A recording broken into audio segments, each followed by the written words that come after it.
24 मई 2022 को मेरा UPSC CSC का पहला इंटरव्यू था।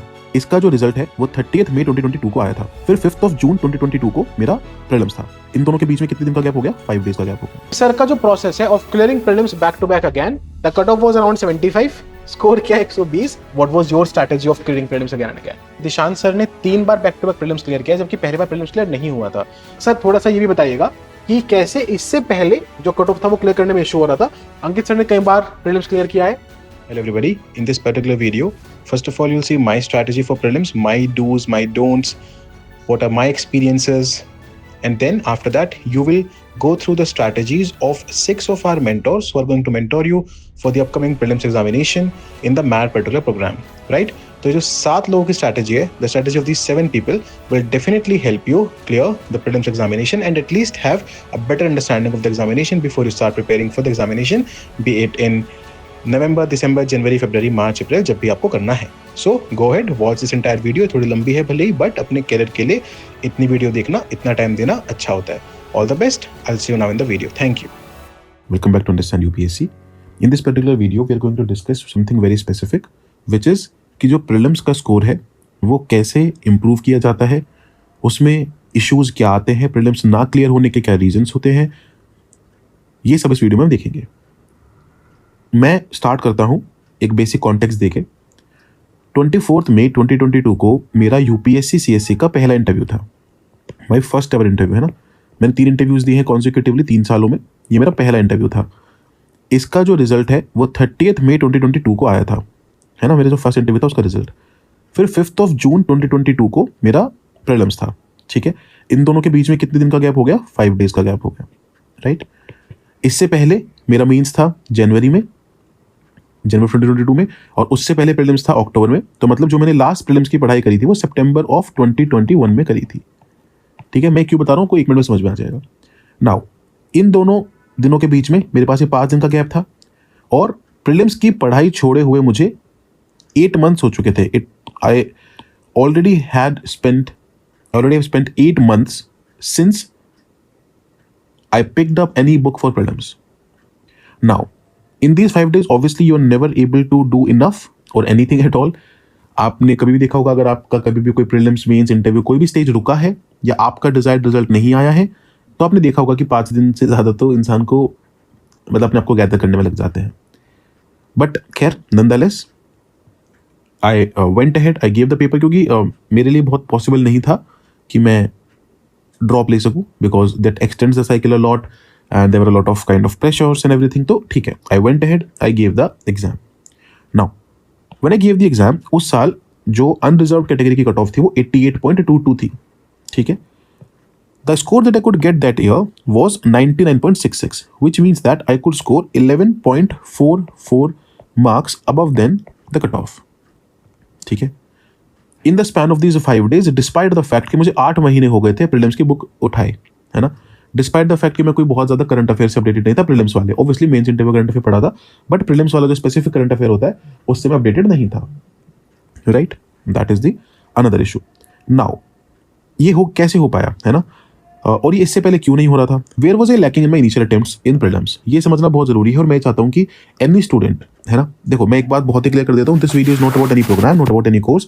ये वीडियो बिल्कुल सिर्फ और सिर्फ गाइडेंस और मेंटरशिप के लिए है, और बहुत ही पर्सनल है।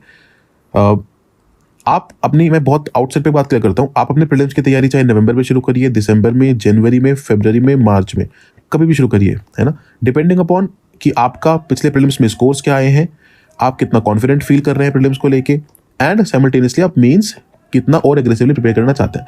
You are completely free. Point number 2, आप प्रीलिम्स की तैयारी सेल्फ स्टडी से करिए, किसी दूसरी कोचिंग से करिए, अंडरस्टैंड यूपीएससी से करिए, कहीं से भी करिए। Again it does not matter, मैं हर बार 1000 बार ये बात बोल चुका हूँ। व्हाट मैटर्स इज कि स्टूडेंट जो है वो सक्सीड करे, चाहे वो सेल्फ स्टडी से करे, चाहे वो कहीं और से पढ़ के करे, चाहे वो हमारे यहाँ से पढ़ के करे। That does not matter. Matter करता है ये कि आप सक्सीड करें। तो ये पर्टिकुलर वीडियो कोई भी कोर्स, कोई भी प्रोग्राम के बारे में नहीं है, ठीक है। This I am making very clear, this a pure mentorship, pure guidance video. इसमें आपको लर्निंग्स मिलेंगी वो जिनके बेसिस पे आप ये डिसीजन लीजिए कि आपको जो आगे प्रीलिम्स की तैयारी है वो कैसे चलानी है। Let's be very clear on that, ठीक है। Okay, let's come back to the fact now. तो ये जो 4 चीज़ें हैं वेयर वाज आई लैकिंग की, ये मैं चाहता हूँ कि आप प्लीज अपने किसी भी, जब भी आप प्रीलिम्स की तैयारी शुरू करें, इन 4 चीजों को you right it down somewhere and paste it in front of you. सबसे पहला है मटेरियल, मतलब सोर्स कंसोलिडेशन, है ना, content consolidation. Now this is something which is very very very crucial, क्योंकि हम ये करते नहीं है। वाई? बिकॉज मेरी जो इशू था वो क्या था कि मैं बहुत ज़्यादा ही रीडिंग पे विश्वास रखता था कि आई रीड मोर, याद हो जाएगा, क्या पता उस बुक से क्वेश्चन आ जाए, क्या पता उस सोर्स से क्वेश्चन आ जाए। तो that was a very very critical thing, है ना, कि ये भी पढ़ना है वो भी पढ़ना है, used to read more rather than consolidation. आपको ये बात याद रखनी है कि अगर आप हर हफ्ते कंसोलिडेट नहीं कर रहे हैं तो इसका मतलब आप प्रीलिम से दूर जा रहे हैं। If you are not consolidating after every revision और after every test, it means that you are not going closer to your prelims. ये बात याद रखिएगा। दूसरी बात, PYQ का असेसमेंट। आप विश्वास नहीं करेंगे, इनिशियल 2 अटेम्प्ट्स में तो मुझे मतलब अभी मैं सोचता हूँ कैसे इतनी लैक ऑफ गाइडेंस हो सकती है किसी के पास, कि मैं इस इनिशियल 2 अटेम्प्ट्स में मुझे ये पता ही नहीं था कि आप PYQs देख के मतलब कुछ भी इंपॉर्टेंस है क्या उसका। आप सोचिए, आज मैं सबसे बड़ा मतलब वोकल हूँ इस बात का, सबसे बड़ा, अब मतलब I have taught entire PYQs on my YouTube channel. 18, 19, 20, 21, 22, 23, 24, 25 और 24 तक एटलीस्ट अभी 7 ईयर्स के PYQs तो मैंने लाइव पढ़ाए हैं, आके लाइव पढ़ाए हैं, रिकॉर्डिंग्स भी नहीं। और मुझे खुद ये नहीं पता था कि PYQ देख के जाने होते हैं। तो मैं आपको क्यों बता पाया? क्योंकि मैंने वो गलती करी, because I faltered, because I did that mistake. जो पता ही नहीं है तो आप करोगे कैसे, है ना। तो PYQ असेसमेंट बहुत ही ज़्यादा इंपॉर्टेंट है, ये बहुत ही ज़्यादा क्रिटिकल क्रूशियल है, इसको आपको मिस नहीं करना है। यहाँ से आपको ऑप्शंस देखने हैं कैसे आते हैं, यहाँ से आपको हाई यील्डिंग टॉपिक्स देखने हैं क्या होता है, यहाँ से आपको रिसर्च करना है ऑप्शंस वगैरह पर, और यहाँ से आपको ट्रेंड और पैटर्न समझना है, यहाँ से आपको लैंग्वेज समझनी है, एग्जामिनर कैसे क्वेश्चन बनाता है UPSC एग्जामिनेशन में। ठीक है, ये सारी चीजें लिख के रखिएगा। ऑप्शंस, उनका research, high yielding topics, questions उनके टॉपिक्स पे रिसर्च। हाई यील्डिंग टॉपिक समझ रहे हैं ना, जैसे मान लीजिए फंडामेंटल राइट है तो आर्टिकल 21 हमेशा इंपॉर्टेंट रहेगा उसका, तो इस तरीके से। फिर उसके बाद ट्रेंड्स एंड पैटर्न्स, कहाँ से कितने कितने क्वेश्चंस पूछता है, जैसे मान लीजिए polity, economy, geography, these constitute the most supreme part of the paper, है ना। तो ये चीज़ याद रखनी है, खुद से पता करनी है। Then similarly the language of the question, ये तो मैंने बहुत सिखाया भी है। Then what is very very very crucial is continuous practice. ये मेरी बहुत ज़्यादा लैक करी, क्यों? क्योंकि हमेशा परफेक्शन चेज कर रहा था मैं, हमेशा परफेक्शन चेज कर रहा था पेपर में, और ये बहुत ही बड़ी दिक्कत है, बहुत ही बड़ी गलती है। आपको नहीं करना है, बिल्कुल नहीं करना है। प्रीलिम्स, मेंस, इंटरव्यू किसी भी स्टेज पे नहीं करना है। परफेक्शन नहीं, इंप्रूवमेंट चेज करिएगा, और इंप्रूवमेंट तब होगी जब आप खुद को टेस्ट करोगे। अगेन मैं वापस डिस्क्लेमर देता हूँ, क्योंकि आजकल बहुत लोग चीज़ों को बहुत तरीके से इंटरप्रेट करते हैं। मैं ये नहीं कह रहा हूँ कि आप अंडरस्टैंड UPSC की टेस्ट प्रैक्टिस करिए, नहीं। आप मार्केट से टेस्ट उठाइए, 10, 20, 30, 40 जो भी रुपये की फोटोकॉपी होती है वो उठाइए और उसको करिए, दैट इज इनफ। अगर आपको लगता है कि वो बेस्ट है तो आप वही करिए, बट चेज करिए परफेक्शन को, चेज करिए इंप्रूवमेंट को, परफेक्शन को नहीं। Very very very crucial. ठीक है, कॉन्टिन्यूस प्रैक्टिस करनी है, टेस्ट देने हैं। आप ये मान लीजिए, आप हर वीक आपको कम से कम 100 क्वेश्चन सोल्व होने चाहिए आपके। अगर हर वीक आपके 100 क्वेश्चन सोल्व नहीं हो रहे हैं जो भी आप पढ़ रहे हैं उसमें, तो आप प्रीलिम्स की तैयारी नहीं कर रहे हैं। कब से? जब से आप प्रीलिम्स की तैयारी शुरू करना चाहें, whenever you start prelims preparation, उस टाइम के बाद हर वीक आपके 100 क्वेश्चन सॉल्व होने चाहिए। देन ये मिनिमम है। देन उसके बाद गाइडेंस, ये बहुत इंपॉर्टेंट है। अगेन कोई, मैं ये नहीं बोल रहा हूँ आपको कहाँ से गाइड लेनी है, बट आपके आसपास भी कोई भैया होंगे, कोई दीदी होंगे जिन्होंने प्रीलिम्स क्लियर किया होगा, जिन्होंने प्रीलिम्स में कभी अच्छा स्कोर किया होगा, या जिनके मान लीजिए मैं कह रहा हूँ कि प्रीलिम्स नहीं भी निकले होंगे। आप अपने आप से भी गाइडेंस लीजिए। आपका पिछला अटेम्प्ट, उससे पिछला अटेम्प्ट अगर नहीं निकला है प्रीलिम्स, तो खुद से पूछिए क्या गलतियां हुई हैं। अपने आसपास वालों से पूछिए कि तुम्हें क्या लगता है तुम्हारी क्या गलतियां थी, जिनका एक बार क्लियर, उनसे पूछिए कि उन्होंने कैसे इंप्रूव किया है। कोई टीचर है उनसे पूछिए, कोई मेंटोर है उनसे पूछिए, बट पूछिए, ask. The first time that I met a person who cleared prelims, मुझे ऐसा लगा कि यार ये क्या इंसान मिल गया मुझे, इससे मैं कितना पूछ लूँ। बट उस टाइम पे शायद उतना सोशल मीडिया नहीं था, पीपल उतने मतलब हेल्प करने से ज़्यादा ये था कि अपना अपना निपटा के आगे बढ़ते हैं, वैसे थोड़ा टाइप का माहौल था, तो नहीं मिल पाई वो गाइडेंस कभी, एंड दैट्स ओके। ठीक है, तो ये 4 चीज़ें तो बहुत ज़्यादा इंपॉर्टेंट है जो मैं चाहता हूँ कि आप हमेशा याद रखें। देन 2022 के स्पेसिफिक अटेम्प्ट में ऐसा क्या चेंज हुआ कि सडन इंक्रीज हुआ मेरे स्कोर में, डिस्पाइट हैविंग एनी प्रिपरेशन। मेरी कोई प्रिपरेशन नहीं थी, मैंने अभी बताया आपको कि 8 मंथ्स, है ना, प्रीलिम्स मटेरियल टच भी नहीं हुआ है। Despite not touching any prelims material for 8 months, है ना, मैंने बताया आपको ये पर्टिकुलर पॉइंट। तो क्या बदला ऐसा 2022 के अटेम्प्ट में, ये वाली चीज़ मैं समझाता हूँ। देखिए, कल निशान सर एक बहुत अच्छी बात कह रहे थे कि क्या होता है कि न्यूक्लियर एनर्जी को एक पर्टिकुलर पॉइंट ऑफ टाइम तक एनरिच करने के लिए काफ़ी आपको मेहनत लगानी पड़ती है, बट उसके बाद का जो एनरिचमेंट प्रोसेस है वो बहुत तेज़ हो जाता है ना। उसके बाद का जो अंडरस्टैंडिंग प्रोसेस है बहुत तेज हो जाता है। तो ये लगभग वैसा ही सिनेरियो है प्रीलिम्स को लेके भी। मैं अपने बच्चों को अक्सर बोलता हूँ, पता नहीं आपने कभी भी मेरी कोई वीडियो देखी होगी, कभी मेरे से बात करी होगी, कि एक बार ना एग्रेसिव थोड़ी सी प्रिपरेशन लगती ही है। वो एग्रेसिव आप प्रिपरेशन कर लेते हैं तो आपका नॉलेज बेस एक्सपैंड हो जाता है। उस नॉलेज बेस एक्सपेंशन के साथ साथ आप जो भी मैं चीज़ें बोल रहा हूँ, रिविजन, कंसोलिडेशन, PYQ, प्रैक्टिस, है ना, ये सब चीज़ें जब आप मैच कर देते हैं तो एक बार जो आपका प्रीलिम्स है वो थोड़ा चढ़ जाता है ना, इंप्रूव कर जाता है। तो that is what happened with me the 2022 का अटेम्प्ट। मैं आपको सच बता रहा हूँ, ये चीज़ मैं एग्जामिनेशन में बैठ के क्वेश्चंस पढ़ते वक्त, स्टेटमेंट पढ़ते वक्त जो बिल्कुल ही रैंडम स्टेटमेंट्स हैं वो भी देख पा रहा था कि यार इसका आंसर क्या होगा, despite me not having any touch with the current affairs. Current affairs कितने इंपॉर्टेंट माना जाता है आप देखते हैं ना, मतलब मैं तो हमेशा बोलता हूँ स्टैटिक्स ज़्यादा इंपॉर्टेंट है, बट आप फिर भी देखते हैं कि मार्केट में तो current affair, but current affair touch ना करने के बावजूद भी, है ना, स्टैटिक 8 महीने से रिवाइज ना करने के बावजूद भी I was able to figure out कि एग्जामिनर क्या बोलना चाह रहा है ना। इसी चीज़ को जो मैं बार बार एप्टीट्यूड वर्ड का यूज करता हूँ, मैं उस पर बोलूंगा नहीं तो लगेगा कि मैं कुछ कोर्स बोल रहा हूँ, नहीं, आई एम जस्ट सेइंग कि वो आप डेवलप कर लोगे, एक बार वो डेवलप करना ही होता है। And obviously without any hesitation it goes that आपका हमेशा नॉलेज का ही बेस लगेगा, है ना, हमेशा नॉलेज का बेस लगेगा, उसी के ऊपर आप कुछ भी और डेवलप करोगे।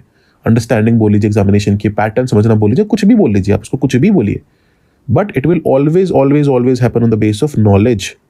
तो पढ़ना बहुत जरूरी है, कॉन्टिन्यूसली पढ़ना बहुत जरूरी है, इसको अपडेट करना भी नॉलेज को बहुत जरूरी है। ये वाली बात समझ में आ गई आई होप। देन अब इससे भी क्रूशियल बात बताता हूँ। 2022 में मेरा स्कोर आपने देखा, 2023 में my score dipped by 30 marks. मेरा जो स्कोर है 2022 में 99 के आसपास आया था ना, 9900 के आसपास, वो 30 मार्क्स से डिप किया इन द अटेम्प्ट ऑफ 2023। यहां से लर्निंग्स लेने वाली बहुत ज़्यादा है, बहुत ही ज़्यादा है। समझिएगा मैं क्या बोलना चाह रहा हूं। देखिए, पहली चीज,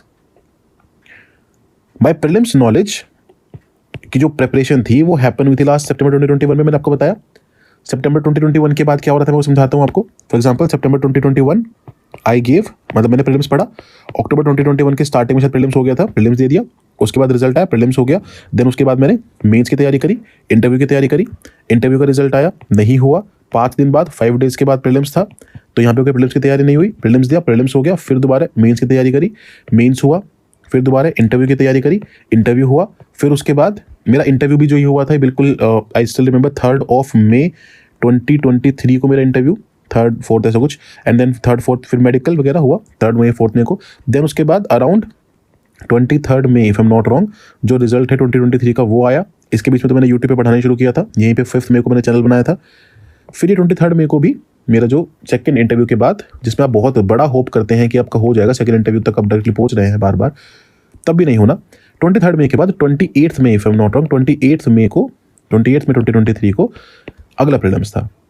नाउ सी दिस, सितंबर 2021 के बाद मेरी जो प्रिपरेशन थी वो मई 2023 तक सिर्फ मेंस और इंटरव्यू फोकस थी, है ना। प्रीलिम्स में कर ही नहीं पा रहा था obviously because of obvious reasons. समझ रहे आप, मतलब 1.75 years I have not touched a single book for prelims. तो मुझे सबने एडवाइस दी कि भाई अटेम्प्ट नहीं देना चाहिए, अभी बैक टू बैक अटेम्प्ट्स दे रहे हो, मेंस इंटरव्यू की साइकिल में हो, मेंस के इंप्रूवमेंट में भी टाइम लगेगा, तो अभी के लिए अटेम्प्ट मत दो। And I also kind of decided this, है ना। एक दो लोगों से बात भी करी, कुछ दोस्त भी थे, तब तक तो सिलेक्ट हो गए थे, स्टूडेंट सिलेक्ट हो गए थे, उन्होंने भी कहा कि सर रुक जाते हैं। नाउ व्हाट हैपेंड वाज कि एक दिन पहले तक ठीक है, बहुत ही डाइसी चल रहा था मेरा और ऋषभ का दोनों का, कि देना है कि नहीं देना है। देन समझ में दिक्कत ये हुई कि यार I was never able to understand कि मैं इसको अब इतना और एक्सटेंड कर पाऊंगा कि नहीं कर पाऊंगा प्रिपरेशन को। बिकॉज आप समझो 5 साल आप अटेम्प्ट्स दे रहे हो, के बाद एक अटेम्प्ट दे रहे हो, के बाद अटेम्प्ट्स दे रहे हो, मेंस इंटरव्यू 2 बार इंटरव्यू तक जाके वापस छूट रहे हो। तो इट वाज लाइक यार अब इससे ज़्यादा एक्सटेंड करना मतलब क्या है कि मैं 2023 वाला अटेम्प्ट अगर ये स्किप करूँ, फिर 2024 में प्रीलिम्स दूँ, उसका रिजल्ट 2025 में आएगा जाके, है ना। तो जो 2023 की जगह वो 2025 दिखने लगता है। तो it was a very big decision and I thought कि नहीं यार ये मेरे से एक्सटेंड नहीं होगा, अब I will go ahead and give the paper. दिक्कत ये हुई कि जो ये 1.75 ईयर्स का गैप था ये बहुत ही क्रूशियल होता है। आप इतना लंबा गैप प्रीलिम्स में लेके जाएंगे तो नॉलेज तो चाहिए ही ना। अब 1.75 ईयर्स के प्रीलिम्स स्पेसिफिक करंट अफेयर आपने नहीं पढ़े तो पूरा कंटेम्प्रेरी चला गया। 1.75 ईयर्स तक आपने लक्ष्मीकांत टच नहीं करी है, आपने मॉडर्न हिस्ट्री की बुक्स टच नहीं करी है, आपने ज्योग्राफी की एनसीईआरटी टच नहीं करी है, आपने ancient medieval art and culture environment कुछ भी नहीं पढ़ा है। तो that becomes very critical and very crucial for you, है ना। बट ठीक है, उसके बाद देना तो देना था वाली बात हो गई। आई गिव एंड ठीक है, by 30 marks the score fell. Right. तो 70 के आसपास उसमें नंबर रह गए, ये आपको समझना है ना। यही मैं आपको बताना चाहता हूँ, ये है पहली लर्निंग कि अपनी नॉलेज को कॉन्टिन्यूसली आपको अपडेट करना है, बहुत ज़्यादा इंपॉर्टेंट है ये। दूसरी चीज़ ये है माइंडसेट, है ना, कि भाई सही माइंडसेट लेके आपको एग्जामिनेशन में जाना है हमेशा। आप जब मार्कशीट देख रहे हो, आपको आप देख रहे हो कि आपको मैं बताता हूँ 220 के आसपास नंबर थे इस साल इन माई ऑप्शनल सब्जेक्ट, है ना। And I missed the cut of very narrowly, है ना, कोई बहुत ऐसे 50 नंबर का गैप नहीं था, बहुत बहुत छोटे सा गैप था जिससे मैंने जो फाइनल कट ऑफ है, रैंक है जो मिस करी मैंने। जब आप ये चीज़ देखते हो कि यार अगर ऑप्शनल में फॉर एग्जाम्पल से मेरे एवरेज नंबर कितने होते हैं, 250 होते हैं, मान लो 250 आ जाते तो भी एक अच्छी पोस्ट मिल जाती, लेटर ऑन एवरीथिंग एल्स। आप देख रहे हो जीएस एसए बहुत अच्छे नंबर हैं, आप देख रहे हो इंटरव्यू बहुत अच्छे नंबर हैं, but despite that just because of optional ये पूरा गेम आपका खराब हो गया। This is a big like issue, आपका माइंडसेट खराब होता है, आपका लास्ट अटेम्प्ट है, that is again a problem, a very big pressure की लास्ट अटेम्प्ट है। तो बच्चे प्रीलिम्स हमेशा तब देना है जब सही माइंडसेट हो, और सही माइंडसेट करके देना है, और प्रेशर नहीं लेना है। इसलिए आप देखोगे कि हमने अपने हर एक प्रोग्राम में हमेशा क्या किया है, साइकोलॉजी सेशन ऐड करे हैं। We are the first one to do this, right. क्यों किया हमने ये? क्योंकि मैं आपको बोल रहा हूँ ना, मैं आपको अपनी गलतियों से ही सिखा सकता हूँ। आई डोंट नो आप ऐसे कितने लोग जानते हैं, मैंने सबसे पहली जो वीडियो बनाई थी उसमें लिखा था कि मेरी क्रेडिबिलिटी मेरे फेलियर से। मैंने ये नहीं लिखा था कि मैंने 2 इंटरव्यूज दिए हैं, मेरी पहली दोनों वीडियो जाके देखिएगा, उस पर लिखा हुआ है आज my credibility my failures, right. तो ये मेरा फेलियर था कि मैं अपना माइंडसेट सही नहीं रख पाया, and that is why we have included psychology session in everything that we do, right. फिर आपके लिए क्या लर्निंग है? सबसे पहले यही कि भाई mindset is the key, very important है ना, उसके बिना कुछ नहीं होगा। Mind is everything. Second is कि नॉलेज अपडेशन, नॉलेज का कॉन्टिन्यूस रिविजन बहुत ही इंपॉर्टेंट है। यू कैन नॉट से कि मैं 2 साल बिना पढ़े प्रीलिम्स देने जाऊंगा, मेरा हो जाएगा, right. That is a very very like very big very crucial issue, वो बहुत बड़ी प्रॉब्लम है। इसके अलावा एक बहुत इंपॉर्टेंट, एक बहुत मेजर लर्निंग ये है कि आपको अपने लिए डिसाइड करना है कि आप प्रिपरेशन के किस स्टेज पे हैं, कितने फ्रस्ट्रेटेड हैं, कितनी जल्दबाजी है। जैसे मुझे ये था कि मुझे जल्दबाजी में पेपर अब दे देना है, बट आज जब मैं वापस देखता हूँ मुझे लगता है कि नहीं, I should have kept some amount of patience. मुझे एडवाइस किया भी गया था उस पर्टिकुलर टाइम पे, बट रेट्रोस्पेक्टिव चीज़ें उस टाइम पे आपको नहीं लगता है ये चीज़, आपको लगता है कि मेरे को खत्म ही करना है, मैं इतना फ्रस्ट्रेटेड चल रहा हूँ, इतने सालों से चल रही है प्रिपरेशन ये। But patience is very important बच्चा, पेशेंस इस एग्जामिनेशन में बहुत इंपॉर्टेंट है। मुझे ऐसे लगता है कि अगर मैं वो लास्ट अटेम्प्ट में पेशेंस रखता, अगला अटेम्प्ट देता, तो ऑब्वियसली प्रीलिम्स पे तो स्कोर बहुत ही बढ़िया आ जाता है, वो तो ठीक है, बट प्रीलिम्स का स्कोर तो मैटर करेगा भी नहीं। मेंस है ना, मेंस में और इंप्रूव होता, ऑप्शनल स्पेसिफिकली अगेन गड़बड़ हुई उसमें, तो वो ऑप्शनल जो है वो इंप्रूव होता। तो ये सारी चीज़ें आई कुड हैव डन, है ना, ये सारी चीज़ें मैं कर पाता। तो patience is very very very important. ये इसलिए मैंने यहाँ पे फील भी नहीं किया था, बिकॉज मैं बोल के बताना चाहता था कि पेशेंस बहुत इंपॉर्टेंट है। तो प्रिपरेशन में सही टाइम पे अपनी नॉलेज को अपडेट करिए, रिवाइज करिए, माइंडसेट सही रखिए और पेशेंस मेंटेन करिए। These are the learnings for you. Then अगर मैं सीसेट की बात करूँ तो सीसेट मुझे कभी भी कोई ऐसा मेजर हर्डल रहा नहीं है। मैंने प्रीलिम्स का कुछ जीएस का बता ही दिया, सीसेट मेरे लिए कभी कोई मेजर हर्डल था ही नहीं। I come from a mathematical background, मेरा एप्टीट्यूड जो है मैथ्स का बहुत ही अच्छा रहा है हमेशा से, बाय गॉड्स ग्रेस। तो ये मल्टीपल चीज़ें, जैसे for example I scored 136 plus in my very first attempt in CSAT, है ना, 2018 में मेरा सबसे पहला अटेम्प्ट था, उसमें मेरे 136 प्लस आ गए थे। तो उसके बाद मुझे पता था कि मैं अभी सीसेट नहीं पढ़ूंगा कभी तो भी ठीक है, मैं विल टू मैनेज, क्योंकि इसमें भी पढ़ के नहीं गया था मैं। देन हर 6 बार क्लियर हुआ, 6 अटेम्प्ट दिए, 6 के 6 बार क्लियर हुआ। कैट में 98 परसेंटाइलर हूँ मैं, है ना, कैट का पेपर दिया मैंने ऐसे ही, मतलब जस्ट टू सी कि कैसा होता है। एंड ये तो पूरा का पूरा मतलब it is higher than CSAT, CSAT के लेवल से बहुत हाई होता है। क्वांट, इंग्लिश, रीजनिंग, ये 3 चीज़ें आती हैं। एंड मतलब सो मच सो दैट मुझे I M Lucknow, I M Kozhikode, IIT Delhi, इन सबसे फाइनल ऑफर्स आए थे MBA के। तो ये सब ऑफर्स छोड़ के अंडरस्टैंड यूपीएससी पे काम करना शुरू किया था उस पर्टिकुलर पॉइंट ऑफ टाइम पे। ये सब ऑफर्स मेरे पास थे, मेरा लास्ट अटेम्प्ट चल रहा था। जब लास्ट अटेम्प्ट खत्म भी हुआ उस टाइम पे सारे ऑफर्स मेरे पास थे और मैं कोई भी एक ज्वाइन कर सकता था। IIM बैंगलोर का भी मैंने इंटरव्यू दिया है। तो ये सब प्रेस्टीजियस इंस्टीट्यूशंस थे। तो मैं ये समझाना चाह रहा हूँ कि मेरा एप्टीट्यूड था किसी सेट का, तो कभी दिक्कत नहीं आई। फिर FCAT का एक पेपर होता है एयरफोर्स का, ह्यूमन एप्टीट्यूड टेस्ट, उसमें मेरे 50 marks more than the cut of थे। यही चीज़ उसमें होती है, उसमें भी मोस्टली क्वांट, रीजनिंग, इंग्लिश, ये चीज़ें आती है, थोड़ा सा जीके आता है। RBI ग्रेड 1 की जो ग्रेड बी की जो स्टेज 1 है, जिसका जो क्वांट और रीजनिंग है वो वन ऑफ द टफेस्ट माना जाता है इंडिया में, उसको भी मैंने क्लियर किया था। एंड RC की एक्यूरेसी भी मैंने टाइम एंड अगेन दिखाई है। जब मैं यूट्यूब चैनल पे आया था अपने अभी रिसेंट में 2024 का पेपर सॉल्व किया था, 2024 की आने से पहले, एंड उसकी एक्यूरेसी भी ठीक थी, अच्छी थी। तो सीसेट में तो कभी खैर कोई इशू रहा ही नहीं, तो इसलिए मैं बच्चों को सीसेट में बहुत अच्छे से गाइड भी कर पाता हूँ, है ना। लेकिन आपने कभी भी देखा होगा, मैं हमेशा क्या बोलता हूँ कि because I have never failed in CSAT, तो मैं हमेशा इस बात पे फोकस करता हूँ कि मैं सीसेट पढ़ाऊँ। लेकिन मैं सीसेट में कभी ये नहीं बता पाता हूँ कि जो बच्चे फेल हो रहे हैं वो एकदम से ऐसा क्या करें कि उनका स्कोर इंप्रूव हो जाए। आपने हमेशा देखा होगा, इसलिए I always teach CSAT because I am good at the aptitude part of it. Prelims में मुझे ये पता है कि आप बार बार मेहनत कर रहे हैं, बार बार मेहनत कर रहे हैं, क्योंकि सीसेट में तो मैंने मेहनत की ही नहीं ना। आप मैं मतलब इसमें कोई बोस्ट करने वाली बात नहीं है और ये नहीं करना चाहिए आपको, बट मैं कैट का जो पेपर है वो बिल्कुल सुबह उठ के एडमिट कार्ड का प्रिंट आउट निकाल के देने गया था। ये नहीं करना चाहिए। अगर मैंने बेटर दिया होता तो 99 परसेंटाइल होती, फिर शायद IIM अहमदाबाद से भी कॉल आ जाता। But the point is that I am trying to make is कि जहां प्रीलिम्स में, जीएस में, जहां मेरा स्कोर कम था, फिर स्कोर इंप्रूव हुआ, फिर स्कोर कम हुआ, वहां पे I was always able to guide you कि स्कोर कम क्यों होता है, स्कोर कैसे इंप्रूव करना होता है। ये सारी चीज़ आपको समझना बहुत जरूरी है। नो, मैं आपसे सब क्यों शेयर कर रहा हूँ, why am I sharing all of this with you, क्या रीजन है? देखो भाई, बहुत ही क्लियरली एक बात समझते हैं, मैं कोई IAS कोई IPS नहीं हूँ। मैं अपना सिलेक्शन बहुत एक नैरो मार्जिन से मिस कर चुका हूँ। ऑप्शनल में मेरा एवरेज स्कोर होता तो मेरे पास कोई बहुत अच्छी पोस्ट होती, तो मैं ये सब नहीं हूँ। But what am I?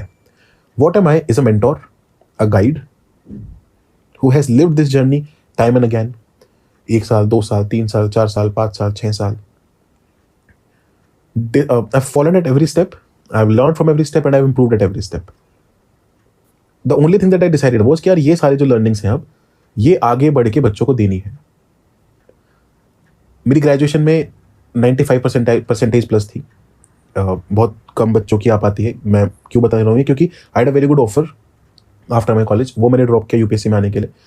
I cleared all this exams and then CAT वगैरह क्लियर किया। उसके बाद बहुत अच्छे MBA के पैकेजेस एंड ऑफर्स थे, बहुत अच्छे कॉलेजेस से ऑफर्स थे, जिनके बाद बहुत अच्छे पैकेजेस लगता है, बट वो ड्रॉप किया। The only reason to choose teaching was कि भाई जो गलतियां हमने फेस करी हैं, जो गाइडेंस की कमी हमने फेस करी है, वो हमारे बच्चों को ना करनी पड़े, आगे किसी को करनी ना पड़े। That was the only reason behind choosing teaching.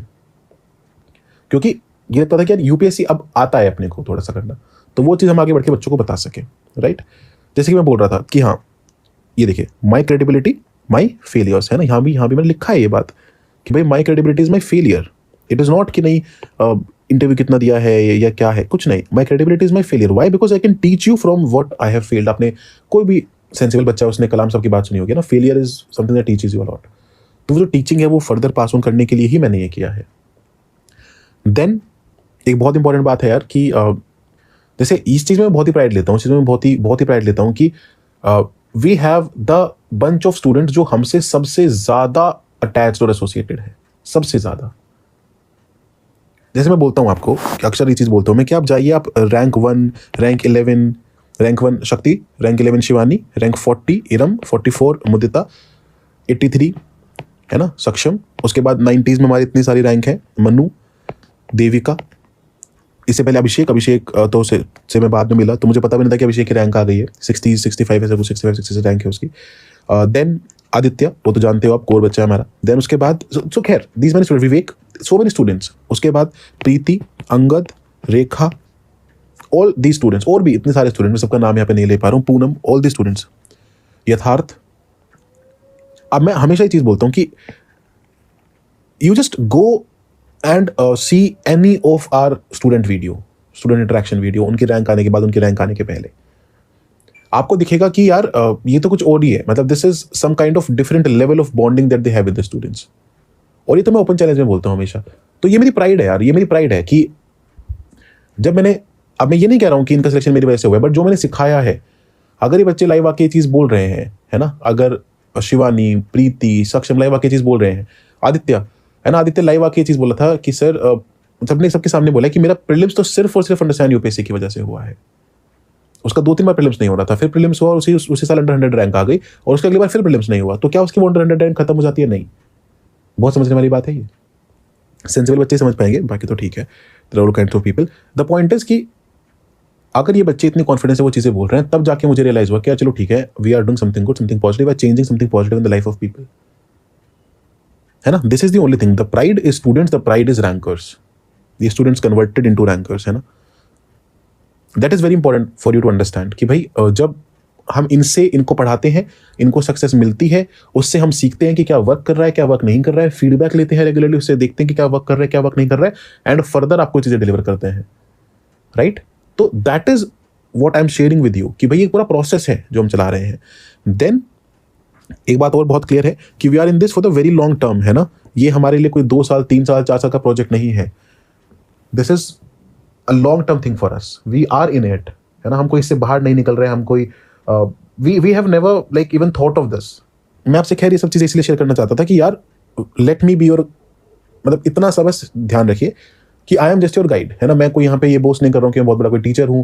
There are multiple teachers who are better than me और मोर एक्सपीरियंस देन मी. भाई बहुत छोटी सी बात है. कोई बहुत अच्छा टीचर है जिसने 30 साल 40 साल से वो सिर्फ पढ़ा ही रहे हैं, तो हो सकता है कि वो मेरे से बेहतर पढ़ाते हो सकता है उनका, हो सकता है क्या होगा ही, उनका सब्जेक्ट मैटर एक्सपर्टीज मेरे से ज्यादा हो. But what I know is that आज के टाइम पे इस एग्जाम के लिए क्या जरूरी है, क्या नहीं करने से एग्जाम में इश्यूज होते हैं, क्या करने से एग्जाम क्लियर होता है. That is what I know today and that is what I teach, that is what I guide about. I don't claim to be the best teacher of India, but yes, my students tell me that my things work, that they got ranks because of my things, because of me बोलने वाला था मैं, वो भी नहीं बोलूंगा मैं क्योंकि आते तो सब भगवान की वजह से, because of my teachings, because of my learnings, my own experiences, my own failures and then my improvements. तो इतनी सी बात थी यार, ये बात आपको समझानी थी, आपको बतानी थी कि आप प्रीलिम्स की प्रिपरेशन जब भी शुरू करें बस अपनी स्ट्रैटेजी क्लियर रखें. मेरी गलतियों से सीखें, मैंने इनफ गलतियां करी हैं प्रीलिम्स के स्टेज पे, उनसे सीखें एंड तब आगे बढ़ें. आई होप ये चीज़ समझ में आई हो. बाकी अगर कोई भी डाउट है आपको तो आप लिखिएगा नीचे कमेंट्स में, मैं उसको एड्रेस करूंगा and I will be very thankful if you put up your opinions and your views. Thank you so much. मैं बस ये कहूँगा कि पढ़ने आए हो, पढ़ाई में दिमाग लगाना वही इंपॉर्टेंट है ना. सक्सेसफुल होके निकल जाना प्रिपरेशन से हमेशा बहुत बेटर होता है than being stuck in the preparation. और सक्सेसफुल होकर इंसान तभी निकलता है जब वो अपना पूरा तन मन धन सिर्फ इसी पे लगाता है, बाकी 10 चीज़ों पे नहीं. वो सब चलती रहेंगी. Okay, thank you so much. All the best. Take care. This were my learnings. I hope you got to learn something from this. Let me know in the comments. Now I would like to call stage another mentor. Dhruv sir आपको आके बताएंगे कि कैसे उन्होंने साल दर साल अच्छा score किया है in various particular attempts. For example ये ध्रुव सर की 2024 के जो प्रीलिम्स है उसकी मार्कशीट है. तो ध्रुव सर आपको बताएंगे 2024, उससे पहले 2021, 2022, 2023. यहां पे एक बहुत बड़ी चीज बताता हूं बिफोर सर गोज अहेड. 2023 में सर ने कर लिया था कट ऑफ क्लियर जीएस का बहुत आसानी से, नियरली 10 मार्क्स से, बट सीसैट रह गया. इसके अलावा जो भी ईयर्स है, चाहे वो 23 के अलावा ईयर हो, 22 का क्लियर्ड 108 नंबर, 21 का 105 नंबर, 24 के में 95 मार्क्स. तो आराम से बाकी जगह पे जो प्रीलिम्स की कट ऑफ है वो क्लियर हुई है. तो समझते हैं सर से कि सर का जो प्रोसेस है of clearing prelims back to back again, उसके पीछे क्या क्या इंपॉर्टेंट थ्रेड्स हैं. Sir, on to you. So I will keep it very short and in a summary format. The three main things I would like to put to forth would be, सबसे पहले polity, economy, geography, जिसको आजकल हम peg बोल देते हैं, कि ये जो 3 सब्जेक्ट्स हैं, these are the foundational pillars for you to clear prelims. तो बेसिक नॉलेज, एडवांस नॉलेज, जिस भी सब्जेक्ट की आपको knowledge expansion, consolidation, revision, practice करनी है, प्राइमरली 3 सब्जेक्ट्स हम करेंगे, polity, economy, geography. Of course nonetheless we will also take into account all the other subjects that are there, but ये 3 primary focus रहेंगे. Second would be the PYQs, और PYQ से ही linked है third pillar which would be the MAD. Success key would be for clearing prelims, MAD primarily on the top of the base of knowledge. Right. तो अगर आप देखोगे जो sir बिल्कुल अभी बताए रहे, काफी सारे ईयर्स में सर के फॉरेस्ट भी क्लियर हुआ है. I guess in the years of 2021 and 2 या 1 में 105 मार्क्स हैं एंड 2022 में 108 है. तो इन दोनों ईयर्स में फॉरेस्ट भी क्लियर हुआ है, which is in itself a big thing, क्योंकि बहुत कम बच्चे प्रीलिम्स का सीएससी करते हैं, उससे भी कम फिर फॉरेस्ट करते हैं. The number is very minuscule. उसके बाद भी ये होना, तो सर ने आपको समझाया कि किस तरीके से. Also sir, if in very short you can tell how this great jump of 63 to 133, 70 marks jump. So it was just ऐसे धोखा सा मिला था, तो देखिएगा मेरा इंतकाम, something like that. But case in point being कि because I was from an engineering background, so I never gave due importance to CSAT as it should have been. तो इसलिए one more learning from here कि कभी भी life में कुछ for granted नहीं लेना है. If something is such a big player in your important aspects of life that you give to, तो उस पर भी अच्छे से ध्यान देना. तो यही है सर, मतलब my CSAT was pretty decent aptitude wise, so I never studied for it per se. But again 2023 came and because I have never given it ऐसे proper thought कि कैसे डिवाइड करके कितने क्वेश्चन कितने टाइम में करने हैं, because 2023 paper was a little on a difficult side, तो मैं थोड़ा सा स्टक अराउंड हो गया. और फिर मेरे को लगा कि मैंने जितने पिछले बगैर पढ़े अटेम्प्ट किए थे तो इतने अटेम्प्ट हो ही नहीं है, तो अब और अटेम्प्ट कर देते हैं. All of that, so this was exam pressure, ये सारी लर्निंग्स करके 2024 में मैंने उसको 400 नहीं लिया, थोड़ा सा प्रैक्टिस किया और फिर ये स्कोर आया. राइट. तो you can understand this from there. Also Dhruv sir will be the main mentor in the entire program. बहुत सारे लेक्चर्स लेंगे आपके लिए, बहुत सारे टेस्ट के डिस्कशंस लेंगे, and he will handle polity का सब्जेक्ट, टेस्ट के discussions for you in the mad program. Right. Nishant sir को नेक्स्ट स्टेज पे बुलाएंगे, एंड निशांत सर को मैं आपको दिखाता हूं कि निशांत सर ने नियरली 120 मार्क्स स्कोर किए हैं इन 2023. The cut off was around 75, score किया 120, which is 44-45 marks above the cutoff, which is probably one of India's record. तो और इससे पहले अगेन जो मैं आपको समझाते आ रहा हूँ, प्रीलिम्स तो नहीं है कि सर ने एक अटेम्प्ट में पता नहीं कितनी ही नॉलेज गैदर कर ली और है ना एकदम से 30 मार्क का टाइप चीजें हो गई, नहीं है ना। इससे पहले प्रीलिम्स में भी पढ़े होंगे बट स्ट्रगल कर रहे थे, एंड देन समहाउ एकदम से मैजिक हैपेंड, मतलब the magic of whatever the hard work and everything happened, and whatever the score came 45 marks of the cut of. Sir कैसे किया है जादू? Sir, to sum it up all, in the previous attempts, I couldn't qualify prelims. Although it was just by the margins, I got 84 marks in the second attempt and then 86 marks. Both of the times I missed the cutoff by margins of 2 to 3 marks. So what I realized was that I have reached a certain level of knowledge. और मैं उसी को chess करे जा रहा था. Every year UPSC was asking topics which are not familiar to us. Right. And I was chasing them and reading things in silos. तो वो approach मैंने change करी. I worked upon the themes. For example, if we are preparing any topic, अगर headquarters ही पूछा है, तो if we are reading about ADB Bank, तो उसके parallel भी देखो बाकी institutions, AIAB Bank है, New Development Bank है, उसको prepare करो. Right. If UPSC is asking about the membership of SAARC, Right. अभी recently the ASEAN summit was conducted. तो आप membership ASEAN की भी देखो, उसका headquarter किधर है, what are the challenges. If you study the things in integral way, then it is helpful. Silos में नहीं पढ़ना है. Correct. And other than that, sir, मैं अभी I was discussing with the team as well. एक process which I resonated with my attempt as well. It is the nuclear enrichment process. Okay. तो क्या होता है सर कि 0 to 20% पहुंचने में you take a lot of effort and time. Right. But once you have reached the level of 20%, then to escalate it to 90-95%, it's very easy. Okay. And that is the entire controversy behind the US and the Iran and all the issue. So अब क्या हुआ sir, if I can demonstrate with the pen. Please. So I was getting around 84-88 marks, मतलब उसी range में था in the initial attempts. Right. ठीक है. I worked upon knowledge expansion. Then I applied the MAD aptitude, which I learned from you, and I'm very thankful to you as well. तो उसको apply करने के बाद में I saw the jump in the marks to your 119. And this is not just one-off event, because after that, in whichever state exams I appeared for, थोड़ा बताइए sir किस किस स्टेट का प्रीलिम्स हुआ उसके so I have been able to qualify the state PCS of Haryana PCS, UP PCS, BPSC. So entire North India, Uttarakhand also I हाँ, guess. Uttarakhand I appeared for interview. So and it happened all after 2023. तो यही एक message है. The students, majority of the students have the same doubt that test series में marks बहुत कम आ रहे हैं. How to reconcile with the fact कि इतना पढ़ लिया है, मार्क्स नहीं आ रहे हैं. तो you see the result over here. ये इसको अभी हाइड इसलिए करना था, I have an important message. तो इसका ये था कि once you reach that certain level, अगर आप पेशेंस के साथ में, अगर पेशेंसली अगर आप you prepare, then you will see an improvement in the marks. And chase the right topics, right themes, PYQ को analyze करिए. Obviously everyone will use their rational mind कि क्या important है, but if something is working for you, ठीक है, if anything is helping you to get that even extra mark, right, please do follow that. Right. और CSAT के लिए sir, what where the razor? yeah, हाँ, तो ये message ये है कि like my attempt has been, everyone knows कि 27 क्वेश्चन करने होते हैं, 2.5 से मल्टीप्लाई करना है, एंड मतलब 28 और सो, तो we will fall into the gap of the 67 plus. तो मैं हमेशा सेफ खेल के चलता था. 35 क्वेश्चन जैसे ही पार हुए छोड़ दिया उसको करना. This approach is wrong. You have to equally focus on CSAT as well. Right. The reason being, if I drop the CSAT by 1 or 2 questions, एक दो क्वेश्चन ठीक है, तो फिर it was immaterial. इसका कोई पर्पस नहीं है. So this is very important for everyone to realize.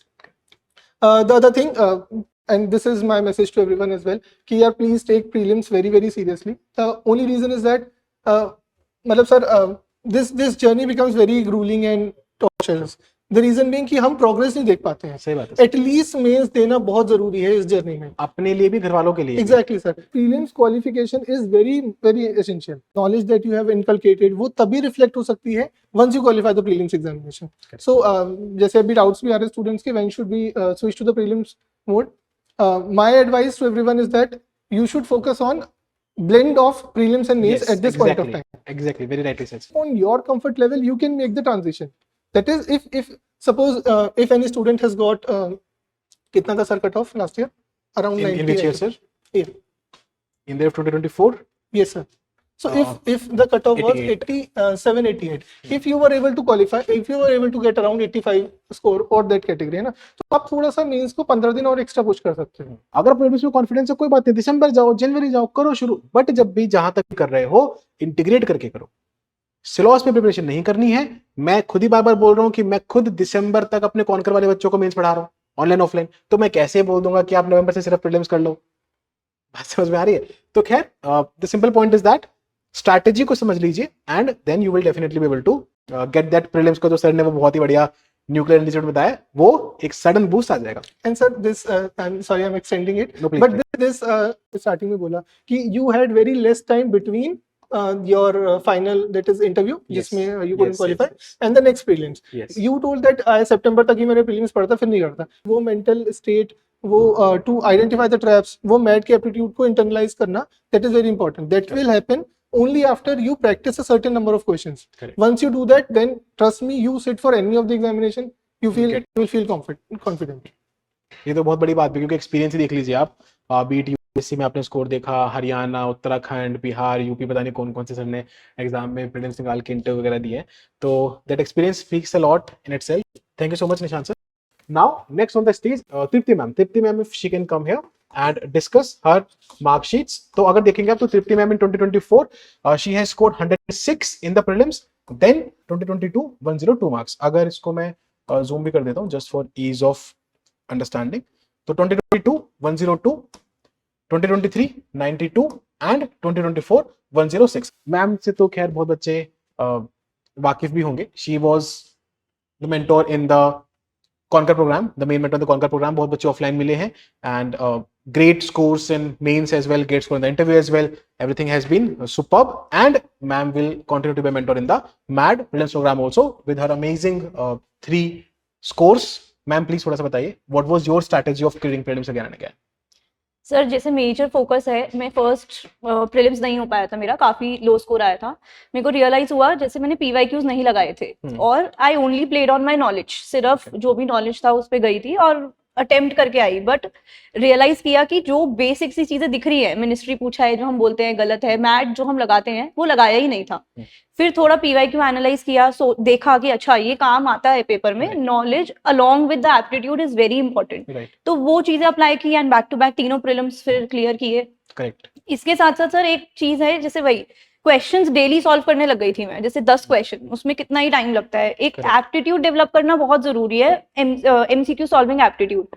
वो एप्टीट्यूड अगर आप डेवलप कर लेते हो, आई डोंट थिंक कि आप चाहे नहीं भी आता होगा ना क्वेश्चन, तो भी आप कुछ ना कुछ करके वो सॉल्व कर लोगे. करेक्ट. करेक्ट. मैम थोड़ा सा ये भी बताइए. अच्छा before I move ahead, ma'am का भी सेम केस था, interview and then again prelims. तो बहुत ही कम टाइम मिलता है. इंटरव्यू देन अगेन प्रीलिम्स, बहुत ही कम टाइम मिलता है. तो वो चीज के बावजूद अगर क्लियर किया है तो वो पर्टिकुलर जो नेक है सॉल्व करने का, जो हम बोलते हैं कि आ जाता है, वो आ चुका होता है, तो ये चीज करना थोड़ा आसान हो जाता है. तो that is again great priority. Ma'am थोड़ा सा ये बताइए कि करंट और स्टैटिक को आप कितना वेटेज देते थे, कैसे बैलेंस करते थे, थोड़ा वो भी समझा दीजिए एक बार. सर मैं पर्सनली ज्यादा स्टैटिक को फोकस करती थी, क्योंकि पता है ये क्वेश्चंस अगर स्टैटिक से हैं तो कोई भी गलत नहीं करेगा. 24 के पेपर में बहुत एविडेंट था, क्योंकि मेजॉरिटी पेपर स्टैटिक साइड पे था. तो वो पेपर करते करते दिख रहा था कि कट ऑफ बहुत हाई जाएगी, क्योंकि बहुत इजी पेपर है, बहुत स्टैटिक पेपर आया है. बट ऐसा नहीं है कि हम करंट अफेयर्स बिल्कुल मिस करेंगे, करंट अफेयर्स भी करने हैं. But at the end of the day sir, paper में कितना भी पढ़ के जाओ, करंट अफेयर्स ऐसा रहता है कि वो नहीं आता होता, वो कुछ नया ही पूछते हैं. उसमें हमको एप्टीट्यूड ही लगाना रहेगा, उसमें नॉलेज ज्यादा नहीं लगेगी. अदरवाइज दोनों का बैलेंस ज्यादा बेटर है. बट स्टैटिक मिस नहीं होना चाहिए. ऐसा नहीं कि हम करंट अफेयर मैगजीन्स पढ़ते रह जाएं और स्टैटिक को भूल जाएं. तो static is obviously of very heavy weightage. Static में ध्रुव सर ने भी बात बोली थी, polity, economy, geography becomes very very very important. Geography में थोड़ा सा एनवायरमेंट डाल दो, थोड़ी सी मैपिंग डाल दो, तो आई गेस कट ऑफ के बाहर ही बंदा चला जाता है. देन बाकी साइंस एंड टेक और एनवायरमेंट से आईआर से थोड़ा बहुत करंट अफेयर आता है, वो हम आपको फोकस के थ्रू कराई देते हैं, जो कि बहुत ही छोटी पतली सी मैगजीन, उससे हो जाता है sort. Thank you so much ma'am. Thank you so much for being here. Ma'am will again be a mentor in the math program and she will guide you through all her experience and all her understanding of the prelims examination or the prelims program, the prelims stage, and you will see success in that sort as well. बाकी mentors का आप सुन रहे हैं, साथ में Dishant sir का भी सुनते हैं. आपको लग रहा होगा शर्ट मेरी चेंज हो गई है. हाँ, क्योंकि दूसरा दिन है, दिशांत सर का सिलेक्शन हुआ है तो थोड़े बिजी चल रहे हैं. तो इसलिए बस talking about prelim strategy, Dishant sir ने 3 बार back to back prelims clear किया, जबकि पहली बार प्रीलिम्स क्लियर नहीं हुआ था. उसके बाद बैक टू बैक 3 बार इन द ईयर 2023, 2023 ये रहा है ना 96, nearly 21 marks above the cut off. Then 2024 में अगेन 95-96 स्कोर, 2025 में फिर से, और फिलहाल तो रिजर्व लिस्ट में भी सिलेक्शन हो गया है। तो सर पहली बार प्रीलिम्स क्लियर नहीं हुआ है, फिर back to back prelims clear हो रहा है, क्या स्ट्रैटेजी हल्के में समराइज कर दीजिए। सर स्ट्रैटेजी में ये था कि स्टैटिक बुक्स पे बहुत ज्यादा फोकस रखा Right. कि जो मेरी स्टैटिक है, पॉलिटी, इकोनॉमी, हिस्ट्री, ज्योग्राफी, ये 4 सब्जेक्ट से मेरे जो 30-40 सवाल है Right. वो सॉल्व हो जाए। और उसके बाद सर जो बाकी के सवाल है Correct. उसमें सर जैसे आपकी प्लेलिस्ट देख ली मैट की, तो वो एक इम्पोर्टेंट रोल प्ले कर रही थी। उसके बाद उन पीवाईक्यूज को समझ करके कोई टेस्ट सीरीज का क्वेश्चन है या वो सॉल्व करना, Right. ताकि आपको एक एप्टीट्यूड आपका मतलब डेवलप होते जाए। तो सर ये काफी ज्यादा किया था। करंट अफेयर्स पे इतना फोकस नहीं किया था मैंने। करंट अफेयर्स के लिए फिर वही रहता है क्या, एक मैगजीन कर सर ली? एक ही मैगजीन या कोई एक वीडियो में देख लेता था तो उससे भी हो जाता था। ओके ओके तो स्टैटिक पे लेकिन मैंने काफी फोकस किया था। ओके। नोट्स का भी थोड़ा बताइए ना, जैसे बाकी मेंटर्स ने भी नोट्स की बात नहीं करी है। नोट मेकिंग ऐसे बहुत जरूरी लगती है कि आपको, आपने पर्सनली नोट मेकिंग करी थी क्या, शॉर्ट नोट्स बनाए थे क्या, या कोई भी ऐसे कॉन्सोलिडेटेड नोट्स आपके थे क्या? ठीक है सर, प्रीलिम्स में ऐसे कोई नोट्स नहीं थे। जो अपनी रेफरेंस बुक होती है, जैसे लक्ष्मीकांत पढ़ ली या स्पेक्ट्रम पढ़ ली, तो वो उन्हीं नोट्स को, ज्योग्राफी में एनसीईआरटी। बट हाँ ये था कि अगर मैपिंग वगैरह मैं कर रहा हूँ तो मैं एक A4 साइज शीट पे लिख लेता था अपने हाथ से या कुछ बना लेता था। इकोनॉमिक्स में भी सर जैसे मैंने जो कोर्स देखा है तो उसका कुछ शॉर्ट में एक पेज में, या अगर कुछ करंट का है तो मैं वन लाइनर, लेकिन इसमें प्रीलिम्स में वन लाइन का कि उसी चीज में मैं फैक्ट लिख लूँ बस, क्योंकि वही 2-3 बार याद तो आता है। नोट्स में मतलब वही कि जैसे मान लो पॉलिटी हम पढ़ रहे हैं और उसमें फैक्चुअल स्टफ है तो उसको एक पेज पे लिख लो। हाँ सर, बस फैक्चुअल पेज एक पेज में। या फिर मैं ऐसा करता था कि अगर मैंने कोई टेस्ट सीरीज सॉल्व किया और कुछ मेरे को नया दिख रहा मिला है तो वो ऐड कर तो लिया, उसको मैंने कॉपी पेस्ट एक एक लाइन एवरनोट पे या उस पे कर ली, डिजिटली कर लिया या Yes, sir. फिजिकली कर लिया। Okay understood. तो वही वाला सिस्टम है कि आपको नॉलेज में स्टैटिक पे बहुत फोकस करना है, करंट अफेयर्स उतना ज्यादा इंपॉर्टेंट नहीं है प्रीलिम्स के लिए, है उतना ज्यादा नहीं है। और that is point number 1। Point number 2 जो सर ने बोला कि भाई थोड़ा सा कॉन्सोलिडेटेड जो फैक्चुअल वन लाइनर टाइप के नोट्स हैं वो बना लेने हैं अपने। एंड थर्ड जो एप्टीट्यूड है वो तो फिर मैटर करता ही है। सीसैट के लिए कुछ स्पेसिफिक करते थे सर या हाई एप्टीट्यूड? सर क्योंकि मैं भी आर्ट्स बैकग्राउंड से ही हूँ तो मेरा सीसेट काफी वीक था। ओके मतलब कॉम्प्रिहेंशन तो बहुत अच्छे से हो जाता था, रीजनिंग भी थोड़ा बहुत समझ आ जाता था, ब्लड रिलेशंस और ये हो गए, बट क्वांट में, नंबर सिस्टम में सर बहुत डिफिकल्ट लगता था मेरे को। तो उसके लिए सर मैंने तो अपनी स्ट्रैटेजी चेंज की कि मैं कॉम्प्रिहेंशन बहुत ज्यादा मैं प्रैक्टिस भी करता था। मैंने उसके लिए कुछ MBA कैट वाले जो वीडियोस होते हैं ना, राइट वैसे भी देख लिए ताकि उसमें तो मेरा गलत ना ही हो कभी। तो कॉम्प्रिहेंशन, उसके बाद लॉजिकल रीजनिंग, और उसके बाद नंबर सिस्टम के 7-8 सवाल क्वांट के अगर मैं सही कर पाऊँ तो 26 कॉम्प्रिहेंशन के सवाल, 10 to 15 LR के सवाल, और उसके बाद 5-6 सवाल क्वांट के। तो मेरा ये टारगेट होता था कि मैं एक्यूरेसी पे जाऊं। 40 to 45 क्वेश्चन ही मैं अटेम्प्ट कर पाता था दोनों साल के पेपर में, और उसमें मैं एक्यूरेसी पे फोकस करता था। तो मैं बहुत ज्यादा क्वांट का मैंने उतना लोड नहीं लिया, मैंने की प्रैक्टिस हर चीज की। और सर मैं पेपर जब भी फुल लेंथ टेस्ट लगाता था तो एक सीसेट का पेपर लगाता ही था दोपहर को सिमुलेट करते हुए। तो टेस्ट सीरीज में टाइम बाउंड मैनर में कि 1 घंटा मैंने मैथ्स वाला दिया और 1 घंटा कॉम्प्रिहेंशन, तो फिक्स कर दिया, क्योंकि कॉम्प्रिहेंशन को भी 1 घंटा लग जाता है अगर आप सारे सवाल सॉल्व कर रहे हो तो। Correct understood. So again similar strategy, और ये जो भी पॉइंट है सबको समझ में आ रहे हैं, keep making a note of that, सारे मेंटर्स को सुन लीजिए एंड आपको समझ में आ जाएगा कि जो प्रीलिम्स की आपकी स्ट्रैटेजी है उसमें डूज एंड डोंट्स आपके क्या होने चाहिए। So thank you so much Dishant sir, and congratulations once again for the selection. Harsh will come on the stage and he will show that कैसे 2 बार in the years of 2023 and 2024 he has again and again cleared the cutoff for UPSC CSC।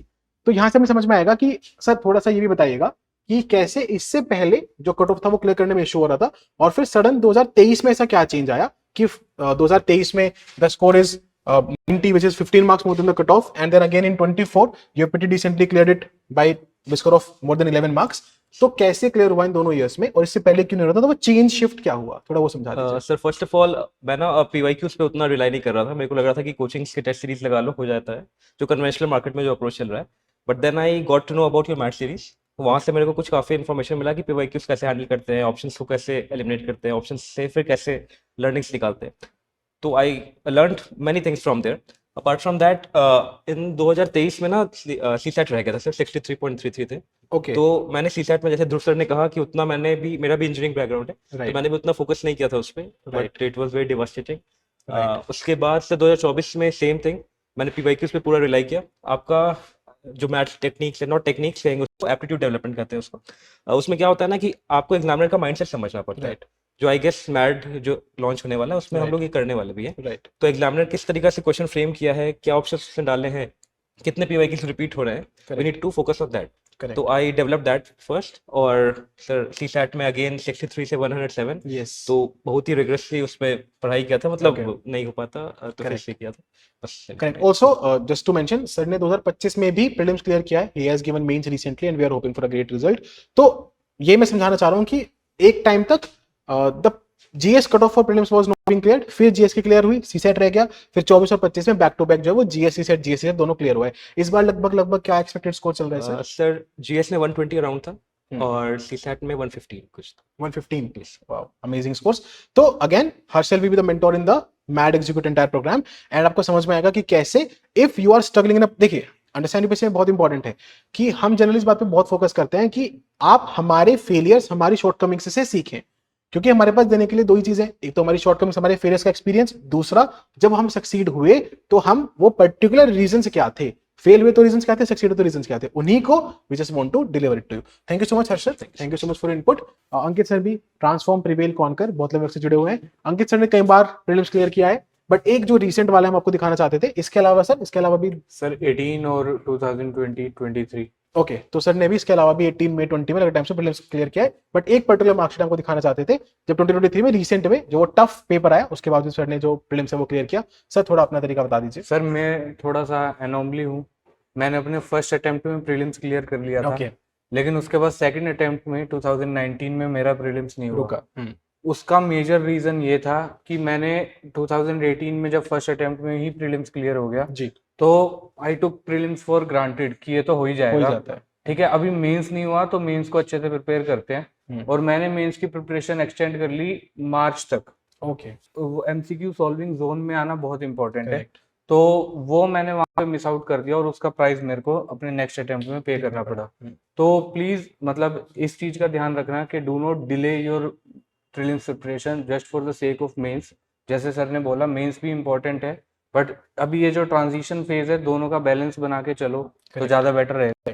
थोड़ा time prelims के लिए भी, specially अगर prelims आपका issue है तो थोड़ा टाइम उसके लिए भी निकालना स्टार्ट कर दो. Correct, absolutely correct. और मैं बात बहुत ही मतलब क्लियरली कर दूं कि व्हेन वी से कि आप प्रीलिम्स करना शुरू करो नवंबर से दिसंबर से, जब आपका मन करे और जहां से आपका मन करे, यहाँ एजेंडा ये नहीं है कि नहीं देखो मैड करो ये करो, नहीं, पैडल लेके चलना है, ट्रांजिशन करना है, लेकिन इसका मतलब ये नहीं है कि उसको इतना लेट कर दिया जाए कि सारे के सारे जो मेंस की प्रिपरेशन है वो धरी रह जाए. क्यों मेंस की प्रिपरेशन नहीं कर रहे थे हम पहले? जून, जुलाई, अगस्त, सितंबर, अक्टूबर, 5 महीने तो हो गए हैं, प्रीलिम्स हुए 5 से ज्यादा ही हो गए, फिर क्यों नहीं करते हम? 5 महीने 5 दिन हो गए हैं, क्यों नहीं कर रहे थे अभी तक?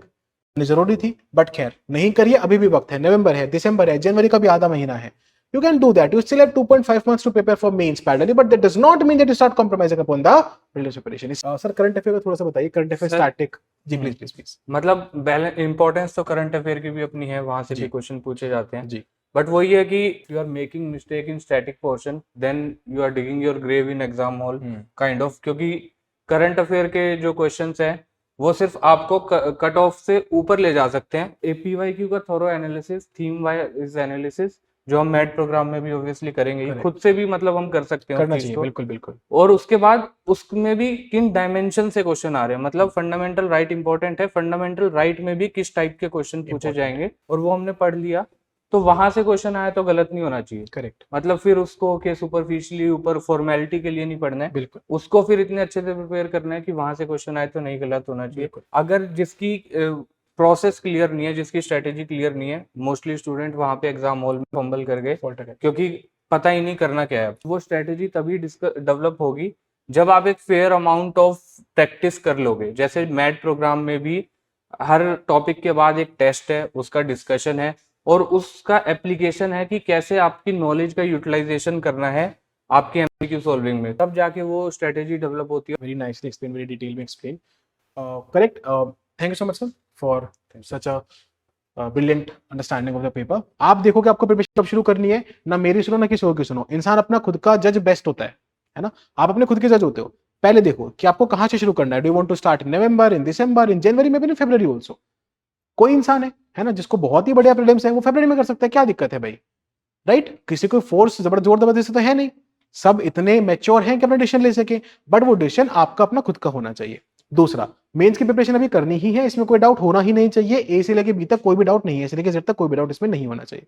थर्ड पॉइंट, सीसैट इग्नोर नहीं करना है. हमारे मेंटोर्स ने आपको खुद दिखाया कि कैसे सीसैट एक मतलब 45 marks above the cut of, in GS still CSAT सिर्फ 4 number above the cut of, 3 number above the cut of, और वहां अगर मिस हो जाता तो उस 45 नंबर का क्या करते?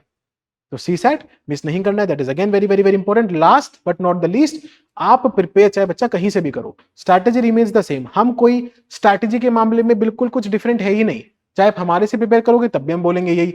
हमने इससे पहले जब आपको प्रिपेयर करवाया है या करवाएंगे, हमारे फ्री प्रोग्राम्स भी हैं उसमें भी आएंगे, वहां पे भी हम स्ट्रैटेजी तो सेम ही रहेगी ना, बस यहाँ पे डिलीवरी कंटेंट वो सब हम देख लेंगे, बाकी strategy always remains the same.